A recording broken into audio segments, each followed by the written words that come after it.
What's a song worth? For most of us, it's a few bucks for a download, maybe the price of a concert ticket.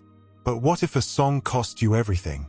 What if the lyrics were your last words, sung while you watched your entire world vanish before your very eyes?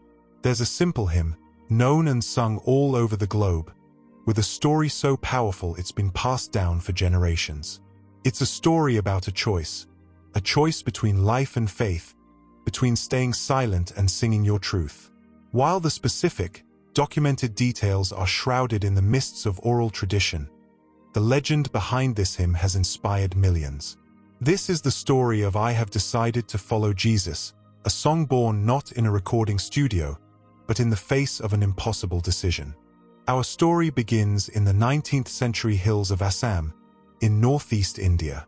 This was the home of the Garo people, a tribe known for its rich culture and fierce loyalties. Life here was governed by ancient customs, and foreign ideas were often met with a great deal of suspicion. Into this world came Christian missionaries, carrying a message that was completely new. According to many accounts, these were American Baptist and Welsh missionaries who faced immense challenges.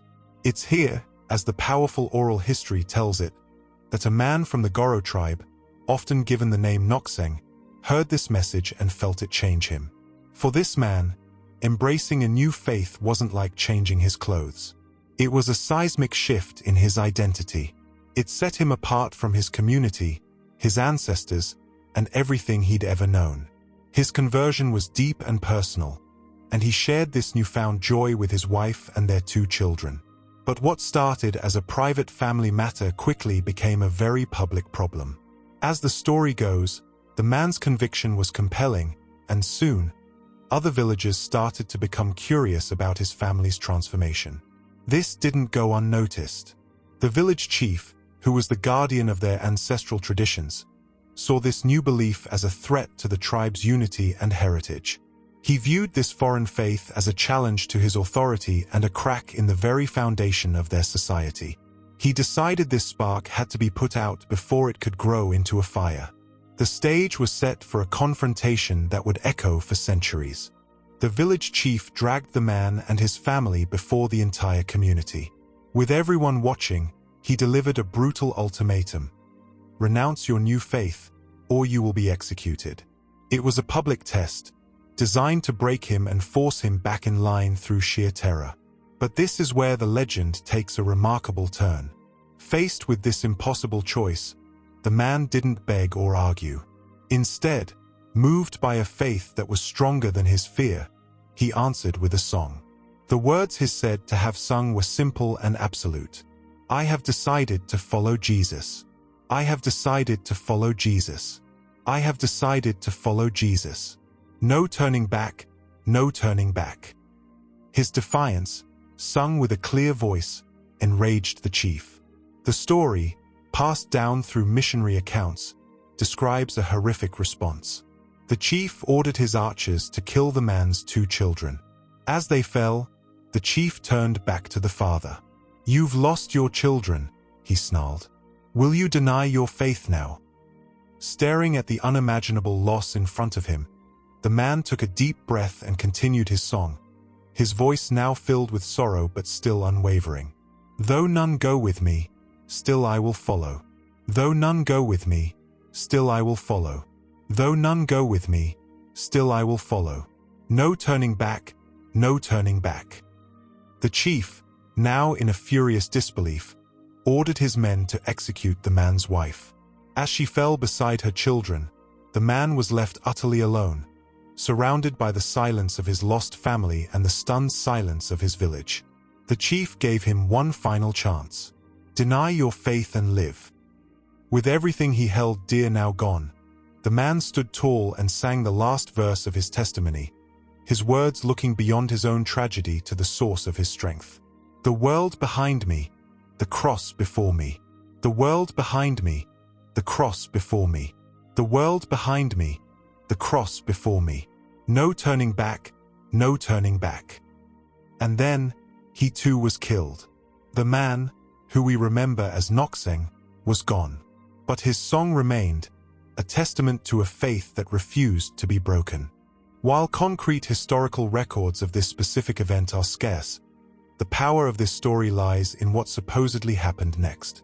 The legend says that the village chief, the very man who ordered the executions, was profoundly shaken. He couldn't comprehend how someone could give up their family and their own life for a belief. This incredible display of conviction, of finding peace even in death, shattered his anger.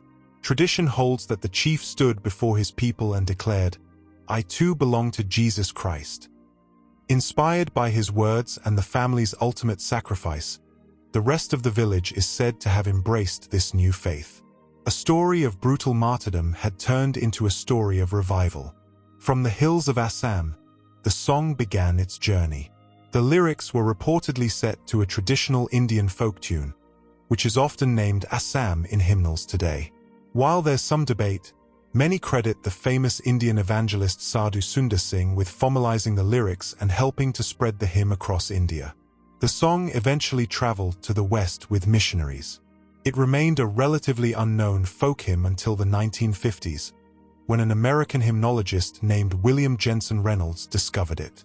Reynolds arranged the melody and had it published in an American hymnal in 1959, a move that would launch the song onto the world stage. Shortly after, it was picked up by the Billy Graham Evangelistic Association. The hymn's simple, powerful declaration made it the perfect anthem for their crusades, often used during the invitation for people to make a public commitment to faith. Through the global reach of the Billy Graham Crusades, a song born from a martyr's last breath in India became one of the most recognizable hymns in the world. Today, "I Have Decided to Follow Jesus" is sung in countless languages and churches all over the world. It's been adapted by modern worship artists like Hillsong Worship, who wove its powerful refrain into their song "Christ is Enough," introducing its message to a new generation.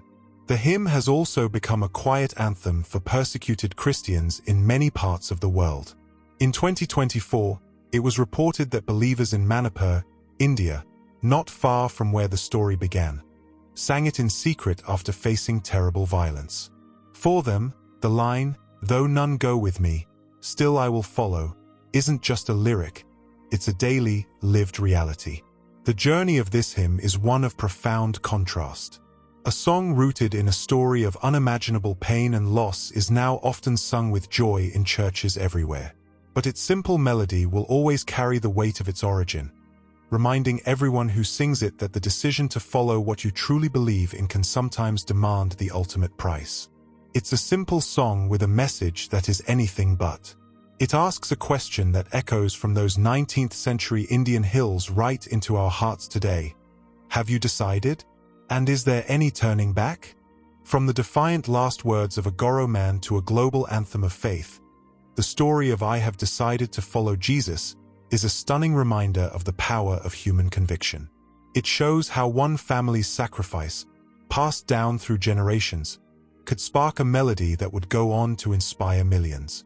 It challenges all of us to think about what we believe in and what we'd be willing to risk for it.